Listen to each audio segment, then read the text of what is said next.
Die erste Woche des Jahres 2026 war nicht nur heiß, sie wirkte wie eine Eiskaltdusche für alle, die an die Unbesiegbarkeit russischer Waffen geglaubt haben. Während die Welt noch die Reste der Feiertage genoss, stürzte in Venezuela das Maduro-Regime. Und es fiel nicht wegen Protesten, sondern weil der Schutzschild, den Moskau jahrelang für Caracas geschmiedet hatte, innerhalb von Minuten zu Staub zerfiel. Venezuelas Luftverteidigung, die zu 100% aus modernsten russischen Komplexen besteht, wurde von der US-Luftwaffe schlichtweg pulverisiert. Ohne Chance, ohne Widerstand. Und das ist nur die Spitze des Eisbergs dessen, was gerade jetzt passiert.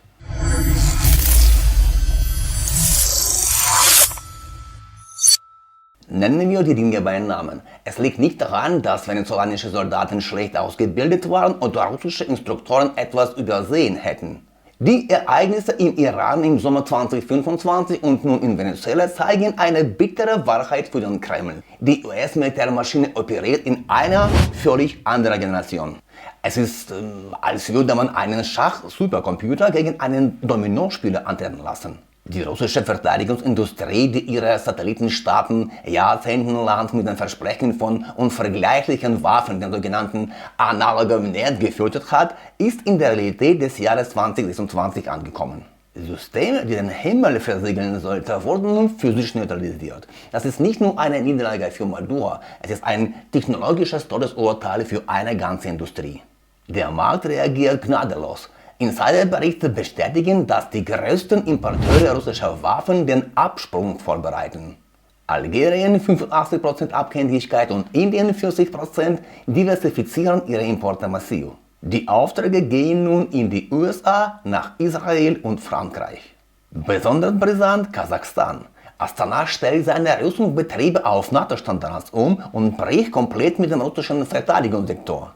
Wenn die engsten Partner den Rücken kehren, ist es kein Warnsignal mehr. Es ist das Ende einer Ära. Parallel dazu zieht Washington die Schlinge am Ölmarkt zu. Allein in dieser Woche beschlagnahmten die USA den 5. Tanker der russischen Schattenflotte. Der unberechenbare Donald Trump scheint fest entschlossen, die Haupteinnahmequelle des Putin-Regimes auszutrocknen. Die Nervosität im Kreml ist greifbar. Insider berichten, dass Putin diese Woche mehrfach versuchte, Trump anzurufen, doch das Weiße Haus hob nicht ab. Trump lässt ihn einfach in der Warteschleife der Geschichte hängen. Was bleibt Moskau in dieser Isolation noch übrig? Richtig, das alte Schreckgespenst wieder herauszuholen. Man spricht erneut über die Oreschnik. Doch die Fakten sprechen eine andere Sprache.